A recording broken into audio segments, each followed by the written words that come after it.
The following program is made possible with support from the Alfred P. Sloan Foundation.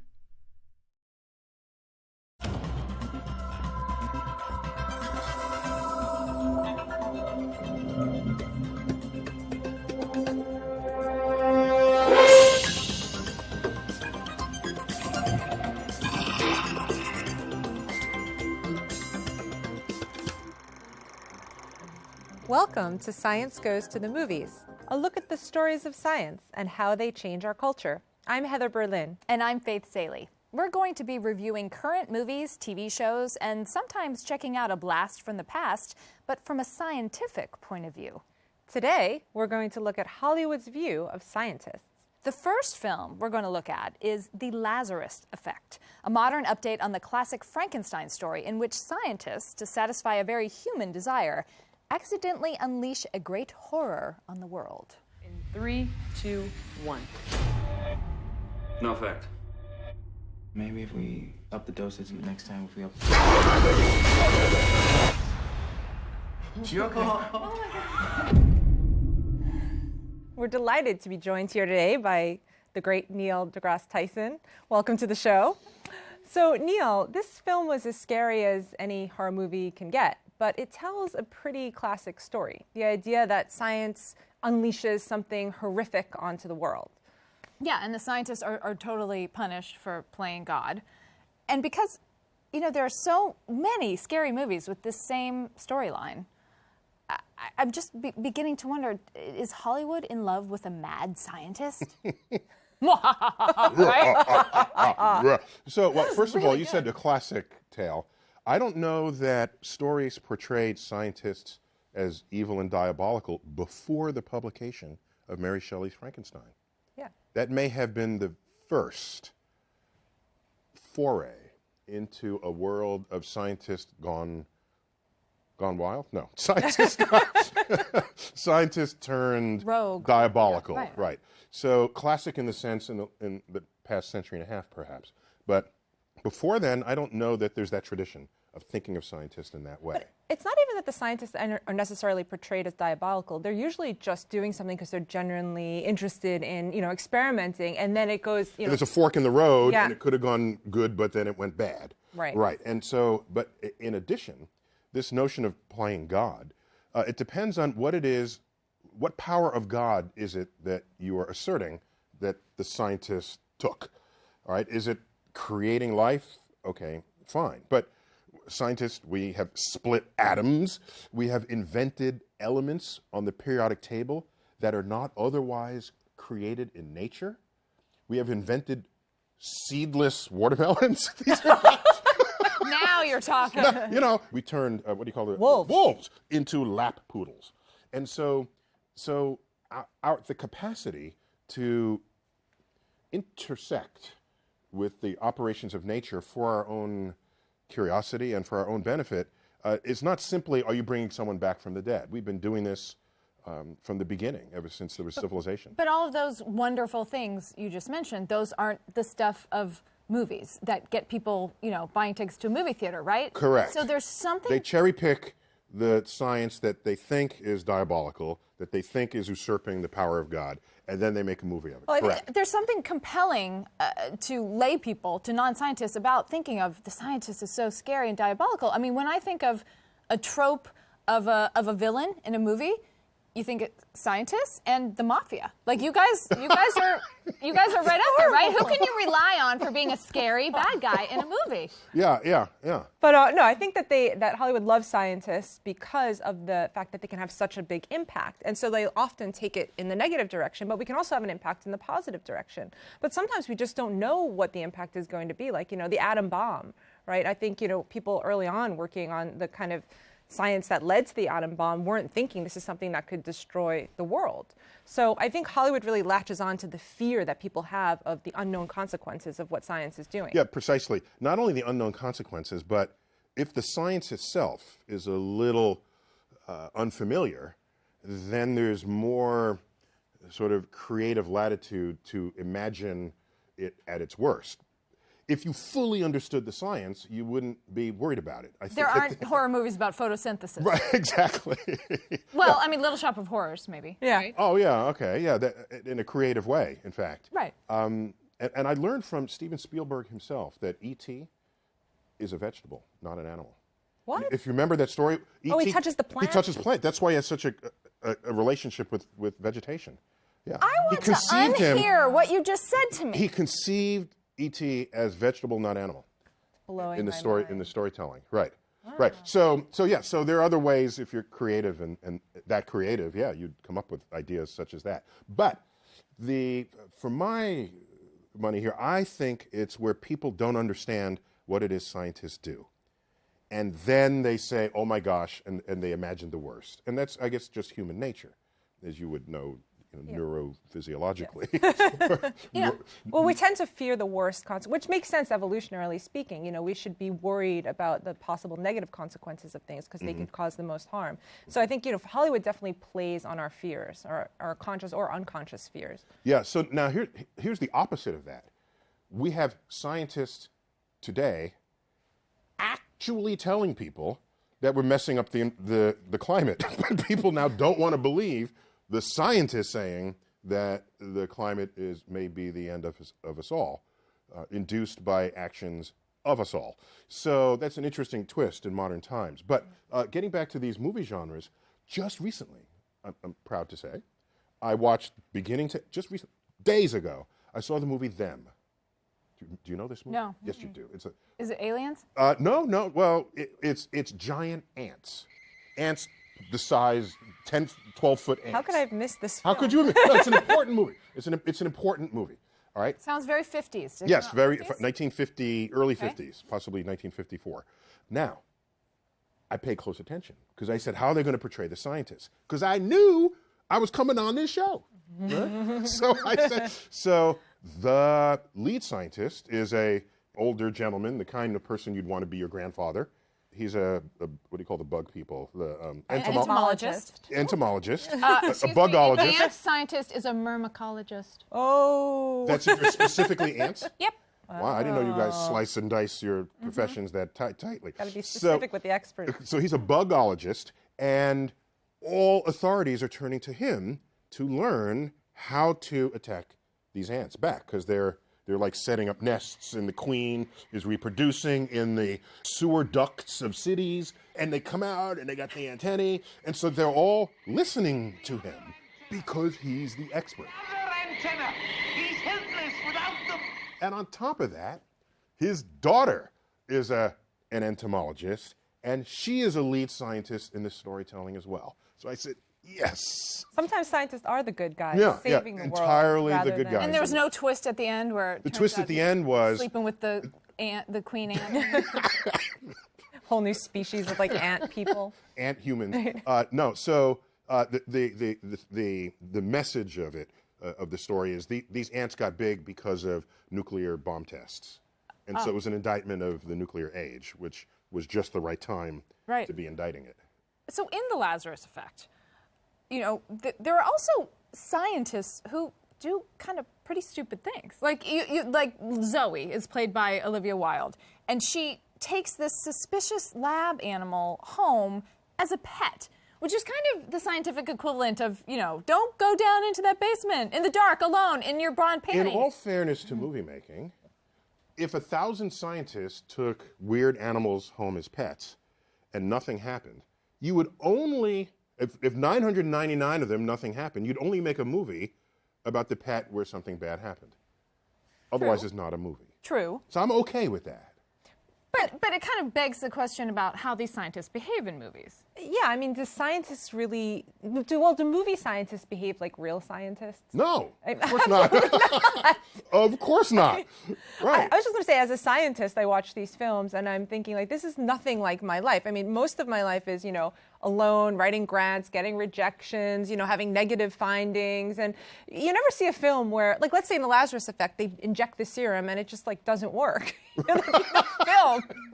So they only find, like... Yeah, most of the time, a scientific experiment does not work. Yeah, that's the reality. Nobody writes about those. Yeah, it's most of the time. In fact, to become a scientist, at the end of the day, you have to learn to love the questions themselves. because the answers are few and far between. That sounds like you just paraphrased Rilke. Oh, yes, no, in fact, I love Rainer Maria Rilke, the poem, the poet. Embrace the questions themselves. That's right. That's actually a line from one of the poems. And you will live your way to the answers. I didn't remember the rest of that. Yeah. Right, but that's a beautiful a beautiful sort of poetic version of science. But in science, that is what you have to do, and that existed before, during, and after the construct of that poem. That it's the question that drives your inquiry, But I think what we see. Yes, of course. Probably most scientists have what a audience goer would think is a fairly boring life, right? It's not full of drama and reanimated dead people. No. Like you said, writing it's not grants full of reanimated dead people. And that's being in for sure. a lab, right? Yeah. You have probably an anomalously very exciting life, right? But I think what we see in movies is the scientists we get to see in movies are full of hubris, aren't they? Yeah, but it's a human thing to be hubristic, but it depends on who's in charge. I think when scientists are manipulated by governments and other things, the scientist doesn't have the latitude for hubris. I think the thing that films do have right, though, about scientists, and it gets upon what you were saying, is the passion for what they're doing. You know, you have to, science, it's a relentless task with constant rejection, and, you know, I chose a subject to study, like, the brain, which I think I can spend my lifetime studying and never really find the answer, but that's exciting for me because, you know, it's just this unexplored territory. Are you studying... Can the brain understand itself? Can the brain understand? That's a very good question, and often I wonder if we can ever really know itself, but maybe collectively we can. So the passion for the understanding is what drives most scientists, and sometimes that passion can go so far that it leads to these, you know, scientists gone mad or out of control. Now, I've seen a shift in the portrayal of scientists over the decades. I paid close attention to this. And yes, the movie Them notwithstanding, scientists have been, you know, diabolical, or they've been characters that you wouldn't want to be yourself because they were, you know, wire-haired, lab coat donning people who you don't care if they're in love, socially awkward, socially have any relationships. You don't care. The people just go in to get the answer and then they leave. Or they do something diabolical. Over the years, however, this image has changed, I think, in fact, for the better. And you look at, for example, it's not in the movies, but in television, look at how scientists are portrayed in CSI. Scientists are good-looking people, and they have families. They're fleshed-out characters. They're not, what's the word you use? Tropes, right? And so if you're a fleshed-out character, and you watch it and you're not a scientist, you can say, hey, maybe I can be that, or maybe that is not something weird or odd. And move it right on to I think you discussed this in another episode of Science Goes to the Movies. In Interstellar, the lead 5 characters, all of their lives are fleshed out. They have lovers and husbands and wives and children and grandparents. And so once you get there, and you are also showing scientists in that capacity, then throw in some diabolical ones. I don't have a problem with that. But it's if they're all diabolical, then we've got no place to go. It's the idea that scientists are people, too, with flaws and wants and desires and needs and all the rest of it, and it's the full package. And even biases, by the way. The advantage in being a scientist with a bias is that it is the job of other scientists to catch that. You don't stay biased for long. And do scientists catch your peers? Oh my gosh, that's the entire, this is like half your effort is to see if somebody did not collect their data properly, or if they have, and you pretty much know if someone has a built-in bias, and that's okay. You just have to make sure it doesn't manifest in the collection of your data or in the analysis of your data. I mean, that's the nice thing about the scientific method and the sort of system that's set up. It has all these checks and balances, and there's peer review, and it's all built in. So that, you know, that's what's appealing to me about science, is that it kind of, as best as we can, gets us away from the human biases and makes us be as objective as possible. Right. And there's so flaws it doesn't mean within that scientists are without bias. It means that the methods and tools of science are invented and tuned to ferret that out. Right. Because what is the scientific method if not do whatever it takes to not fool yourself into thinking that something is true that is not, or that something is not true that is? So let's bring in the next new film and add it to the conversation. In Kingsman: Secret Service, arch-villain Valentine, played deliciously by Samuel L. Jackson, has a new and very modern way to destroy the world. And the Kingsmen are fighting back. 5, 4, 3, 2, 1. And what about them? What makes them so special? Put it back. So, Kingsman's a fun film, and I don't want to give away any of the details, but as a neuroscientist, I have to say that the villain's evil plan probably would never really work in real life, right? I mean, Why would anything in movies ever happen in real life? That's why it's in the movies. It's sort of, I mean, it's an interesting premise. So he gives out these free SIM cards to people, and then he controls them. But just to clarify, he is a brilliant computer tech genius. Yes. Without equal. Which Okay. gives him that power. This is the Samuel Jackson character. Yes, so Valentine, that character, he is a billionaire, eccentric. with a lisp. They threw in a list. I don't know what that- So good. yes. Okay, so continue. So, yes. so I'll give him that. Even if this could be done, this great genius develops the SIM card that could send a neural wave, whatever SIM card that after means. you put it in your smartphone. Right. Yes. And then he It's not just a controls SIM it. card doing No, it. it's operated by a cell phone. Yes. So let's just call it, cell phone. He can send a signal to your cell phone, which then transmits a neural wave, whatever that is. I have no idea, but let's just assume that exists too. Mm-hmm. And then what it does is it triggers the aggression center of your brain and shuts off the inhibitors. That's the idea. And then makes everybody completely aggressive and they'll all kill each other. That could never happen, you're saying? Well, even if there was a neural wave, whatever that means, that could control your brain, there's no one center in the brain that's the aggression center, right? Aggression's like a really complex emotion. It involves a lot of neurotransmitters. Wait, calm down. Wait. Who cares whether or not it's a center? It figures out how to make you aggressive. Whatever is the matrix of neuro patterns are required to stimulate. Well, you say that's an easy thing. Whatever it is, it just makes you more. We haven't figured that out, and But it's a movie, and he did. So, what do you? I'm just saying, in real life, at this point. Oh, at this point, we can't do that. Okay, so does Yes. that does And the No one has to be afraid of We that. agree it doesn't have to be a center. It could be. It can be okay. Let's just say he can target the neural circuit. But even that said, we implant electrodes in people's brain to treat psychiatric illness in these emotional centers of the brain, and we can stimulate them and trigger them. Even with that technology that we have today, with direct stimulation, no two brains are the same. So we can implant the electrodes in the same exact sort of center in two different people's brain, and one person might have a reaction, the other person might not. I see, and so that's what gives you high degrees of skepticism that the same signal would affect everybody in the same way. Exactly. So, for example, just one last thing: if it decreases your inhibition, some people might become aggressive. Yes, others might become sexually promiscuous or start overeating, or it just makes you less inhibited in different ways. So, I'm just saying the effect on humans might be different because our brains are all slightly different. So here's my question for you. Yeah. Knowing that, I'm asking you to put on your scientist cap now. Okay. Knowing that, when you went and saw this movie, were you throwing popcorn saying, no way, no way? Was it ruined for you right. because they... No, it was entertaining. It was entertaining, but I definitely had my neuroscientist hat on in the background, See, this I could was never actually- happen. If I'm okay with people entering a wormhole parked off to the Are you left okay side with of Saturn... that? Are you okay with An that? Interstellar. How do you feel about that? Maybe we'll go How there. I feel about that. I respect I hadn't thought of the subtleties of how different people could react to the same stimulus in different ways. But the same question goes to you.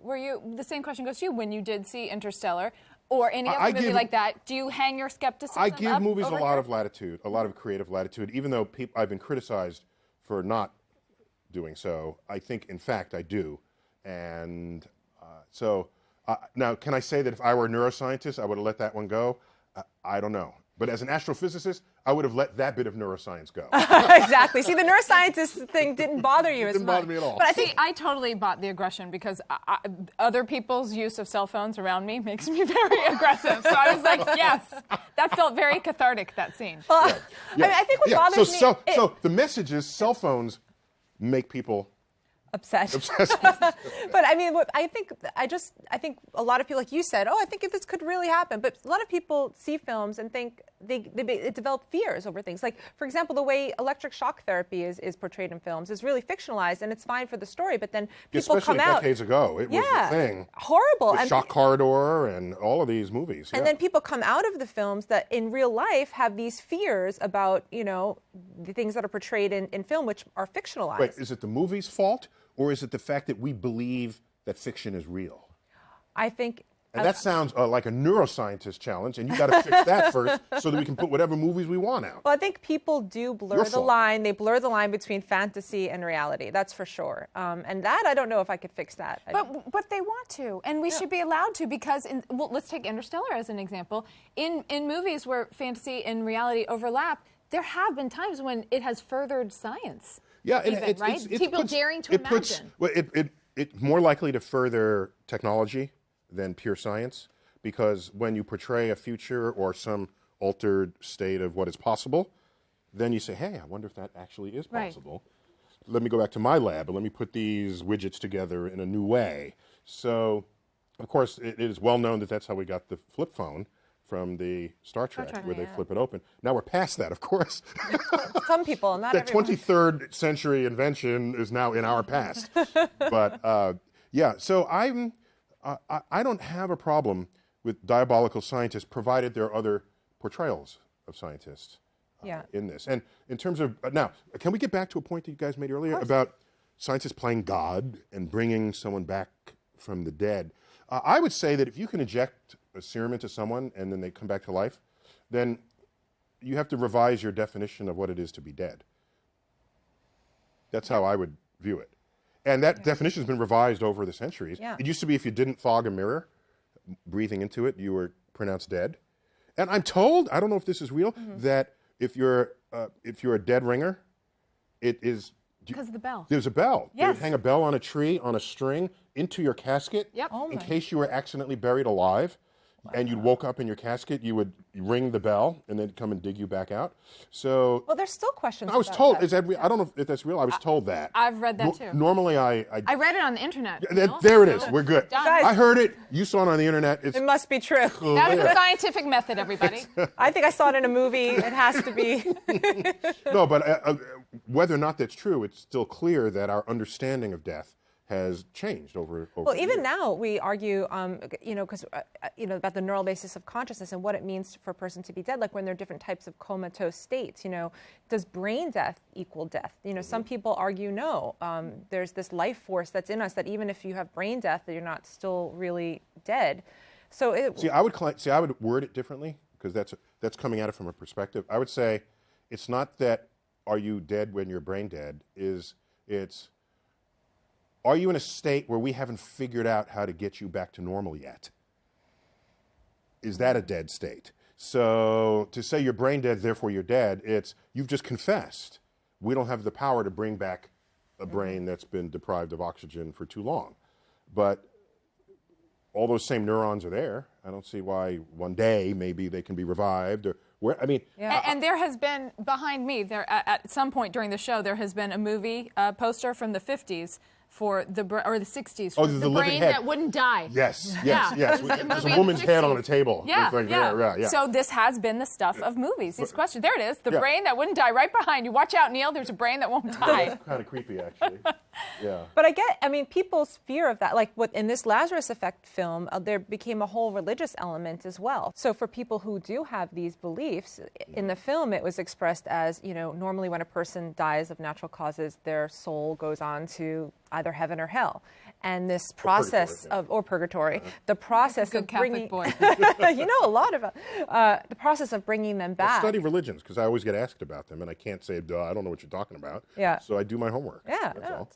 But I interrupted. Sorry. I know it's okay. I think so. The idea was that if you brought a person back unnaturally or via these scientific methods, it ruined this natural pathway for the spirit to move on, and then she was locked in a perpetual state of hell, and was this evil, hell-based being now. So I think the real issue there is intercepted the natural flow of someone's soul to heaven. Yeah, but I think that's a metaphor for saying that we don't know what the consequences are. And I'm not saying it means your soul doesn't go to heaven anymore, but we don't know what let's say we bring someone back and they're, a little messed up, right? We don't know we can yet bring people back in a way that's going to be fully... Where they're not messed up. Yeah.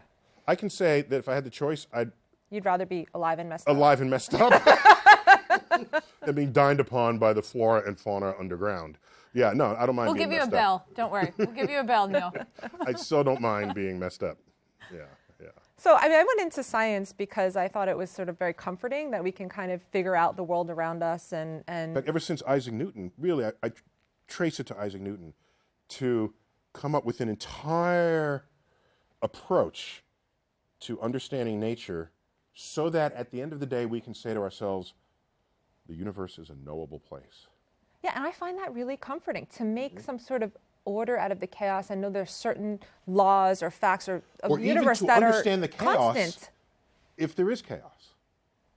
There might not be. Right, no, I'm saying weather systems are chaotic, but we even understand how and call why. it chaos. We understand it enough to then talk about it as a thing. So it's not just making order out of chaos. It's even when we're seeing chaos, we can describe that.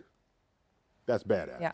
Well, that's about all we have time for today. We will be back next time to continue this conversation with Neil deGrasse Tyson. Don't forget to check us out on the web at www.cuny.tv under the Science tab, where you'll find past shows, additional content, and a link to our app.